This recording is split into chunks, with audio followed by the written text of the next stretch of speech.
Asdiqa, salam alaikum. Bonjour ou bonsoir les amis. J'espère que vous allez bien. En tout cas, c'est ce que je vous souhaite et surtout pour le meilleur. Bienvenue sur votre chaîne Bled Magharibia qui attend comme toujours vos encouragements en la partageant autour de vous et auprès de toutes vos connaissances. Et surtout en vous y abonnant pour y être informé le plus vite possible et en toute primeur. Un tout grand merci de nous recevoir chez vous et parmi vous une nouvelle fois.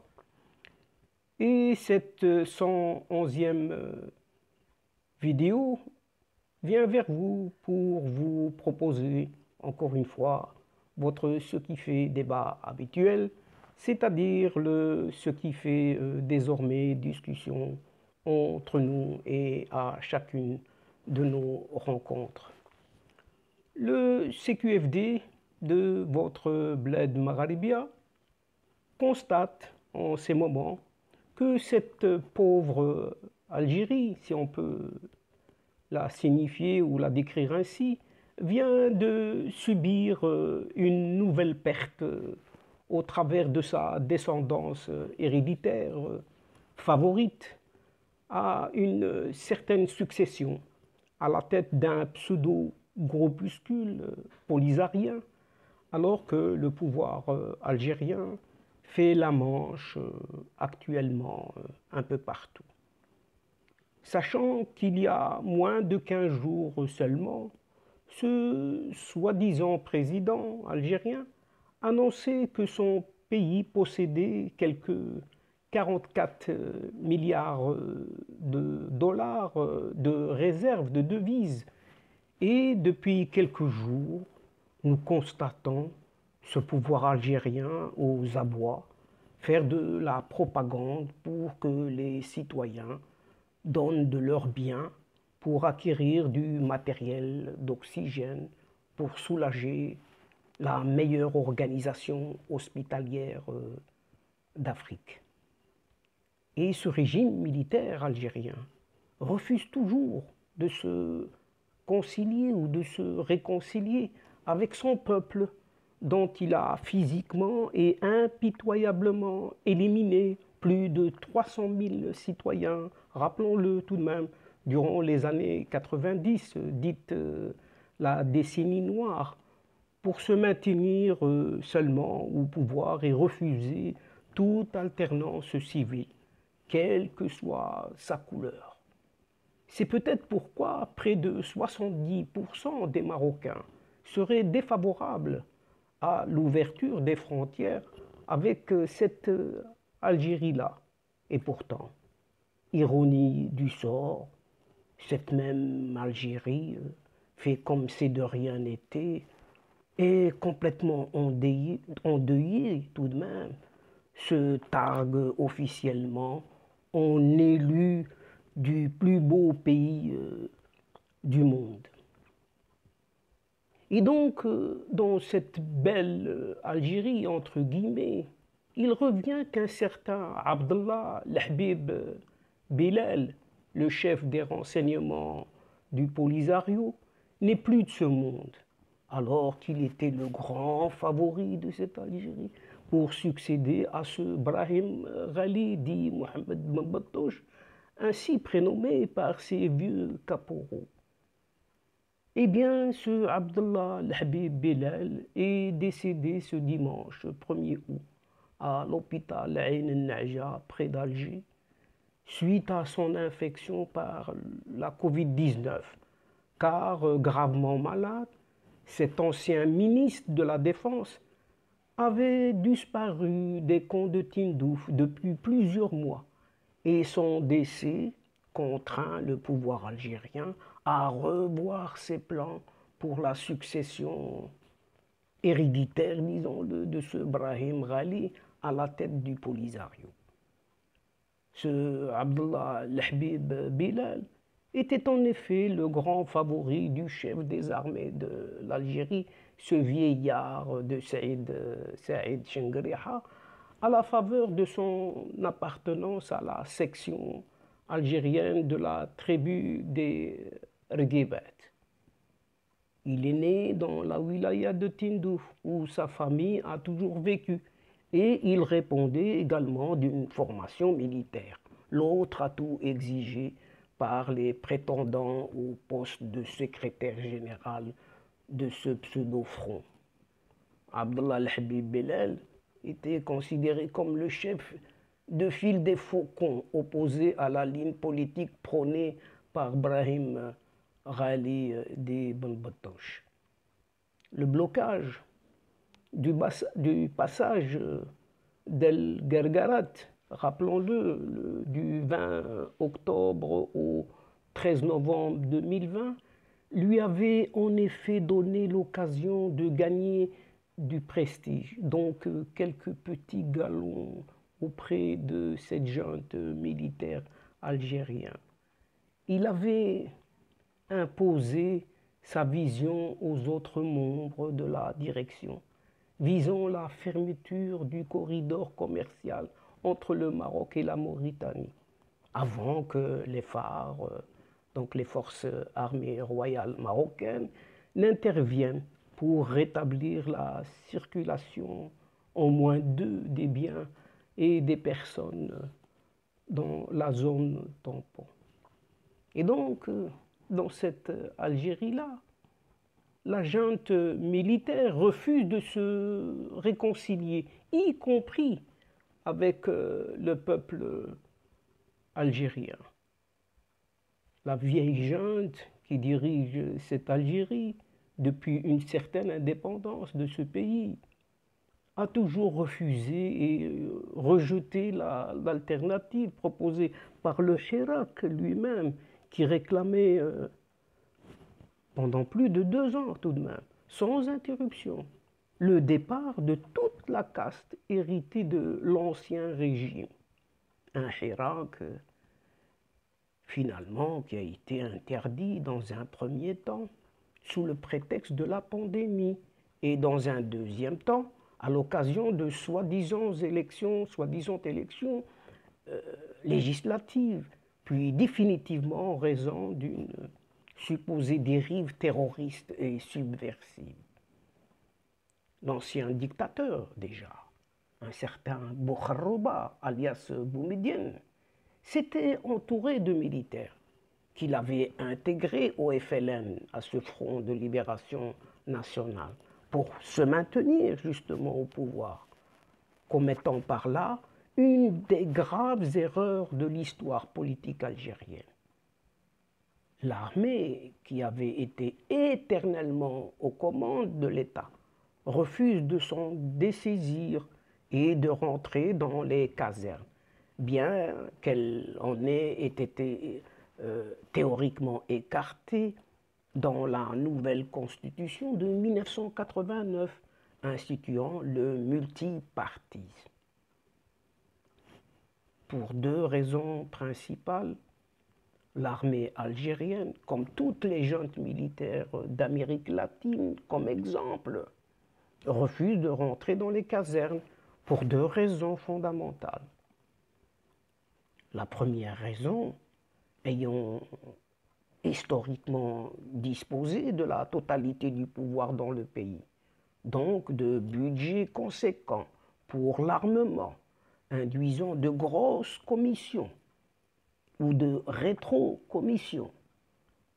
L'armée refuse de céder le pouvoir donc aux civils, dont certains sont simplement utilisés comme des paravents, des marionnettes quoi, une façade civile pour leurrer l'opinion publique interne et internationale.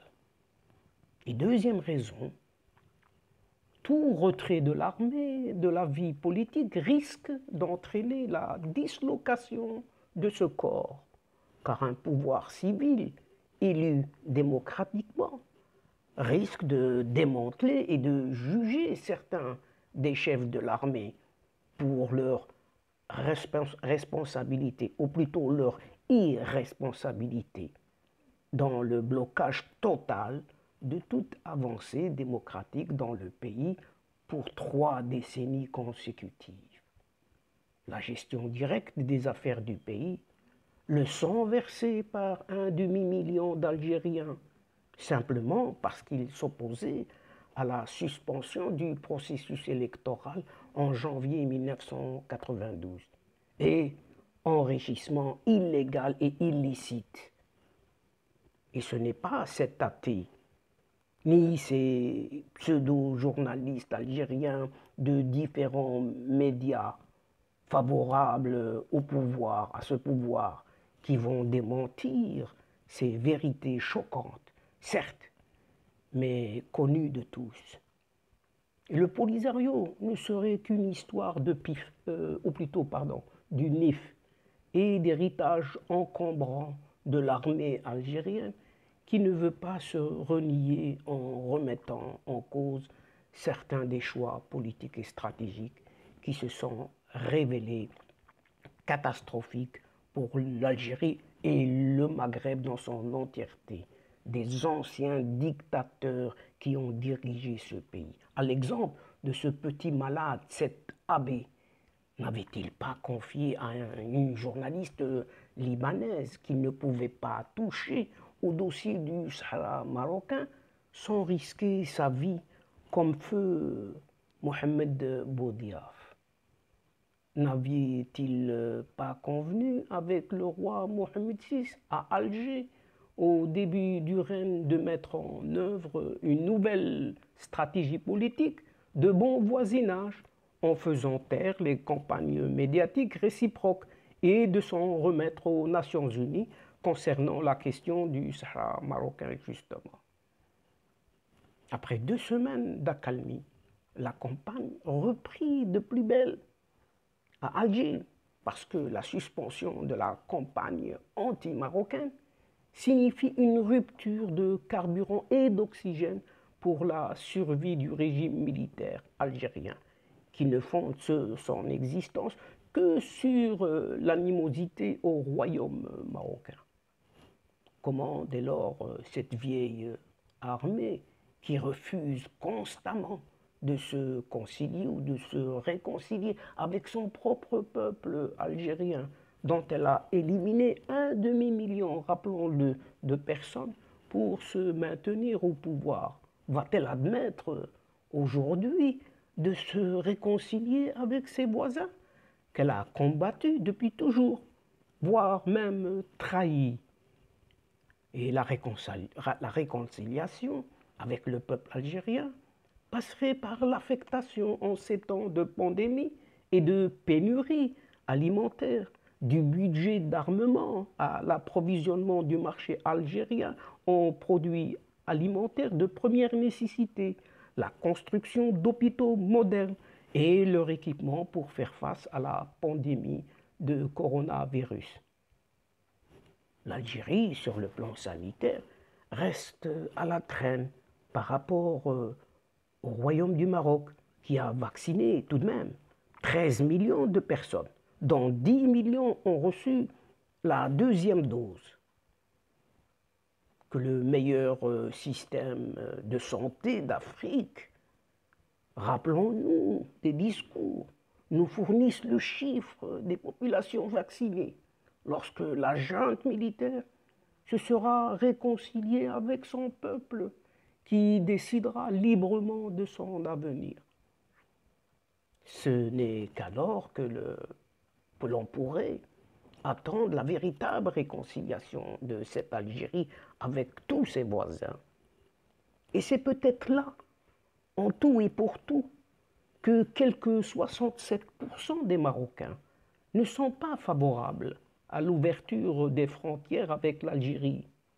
Un souhait exprimé par le roi Mohamed VI dans son discours prononcé à l'occasion de la fête du trône de ce 31 juillet dernier. C'est ce que révèle un sondage aussi en ligne proposé par la Deutsche Welle arabique, qui a réalisé en ligne le 1er août 2021. L'étude porte sur un échantillon de 1200 personnes. Au total, il ressort 67% des Marocains qui ont répondu au questionnaire se disent défavorables à l'idée de l'ouverture des frontières avec l'Algérie, contre 33% qui souhaitent cette décision. Donc 2 tiers pour, 1 tiers contre. Et du côté algérien, 80% des citoyens désapprouvent le souhait du roi Mohamed VI, précise cette même étude. Aucune logique ne saurait expliquer la situation présente, d'autant plus que les raisons ayant conduit à la fermeture des frontières sont totalement dépassées et n'ont plus raison d'être, a relevé le souverain dans son discours prononcé à l'occasion de la fête du trône de ce 31 juillet dernier, appelant à faire prévaloir la sagesse et les intérêts supérieurs des deux pays. Et ces frontières demeurent fermées depuis l'été 1994. Et c'est de cette Algérie-là que des autoproclamations la targuent officiellement comme le plus beau pays du monde, puisqu'elle se désigne et elle désigne comme le vainqueur incontesté des World Countries Awards 2021, cette WCA 2021. Ainsi, les Algériens peuvent être fiers, même très fiers, puisque leur pays a été élu le plus beau pays du monde lors d'une soirée de gala à Alger. On ne peut être bien servi que par soi-même. Dimanche 1er août 2021. Un palmarès qui a également vu le peuple algérien remporter le titre envié de peuple le plus aimable de la planète. Plus d'une centaine de récompenses ont été distribuées lors de ces World Countries Awards 2021, trophée des pays du monde, la plus importante cérémonie de trophées au monde, paraît-il. Un succès historique pour l'Algérie, puisque les Algériens l'ont particulièrement mérité cette année, surtout cette année, puisqu'ils ont raflé la quasi-totalité des prix. On ne sait pas dans quel sens.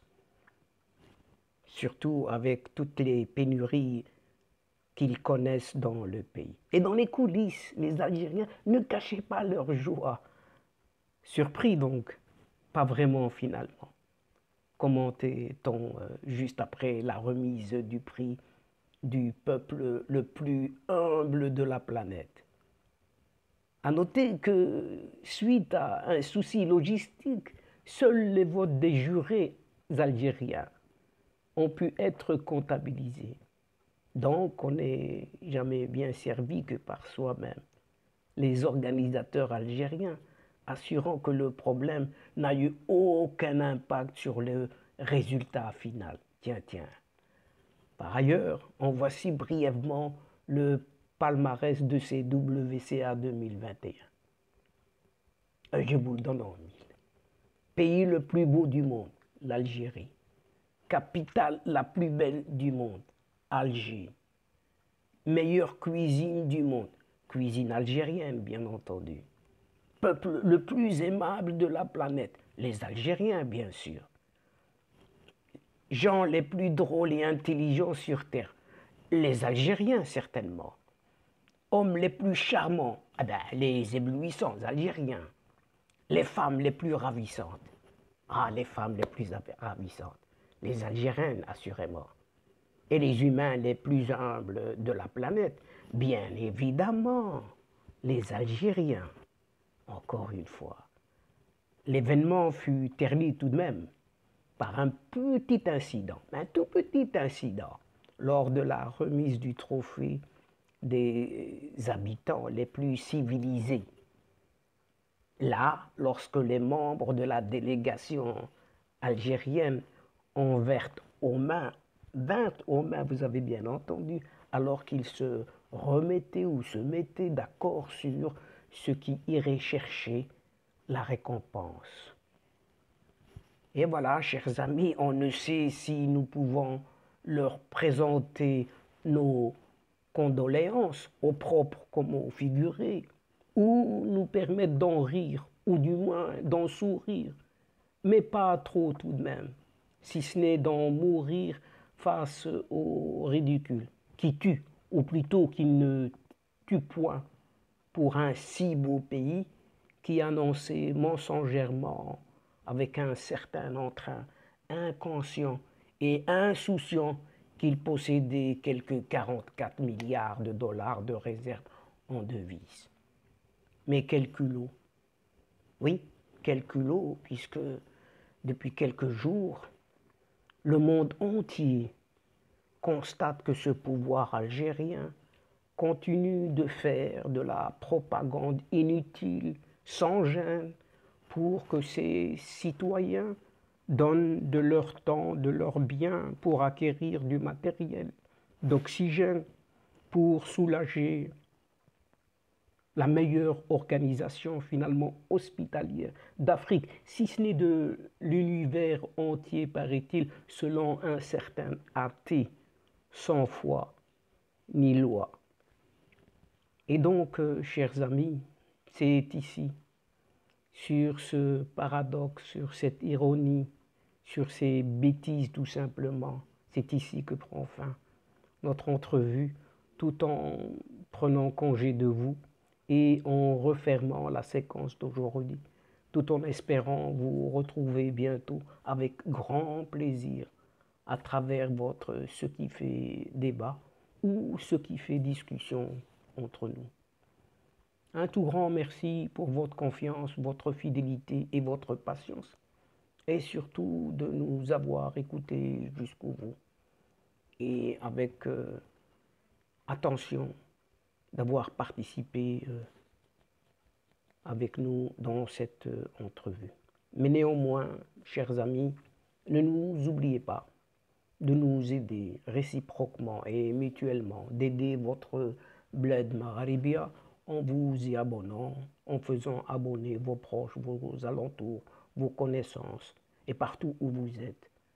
Donc, de vous y abonner afin d'y être informé rapidement et en primeur, et surtout, en partageant autour de vous les séquences vidéo que vous connaissez déjà maintenant. Au revoir les amis. الأصدقاء السلام عليكم ورحمة الله تعالى وبركاته. À la prochaine fois et à bientôt. إلى اللقاء في حصة أخرى إن شاء الله. مع السلامة.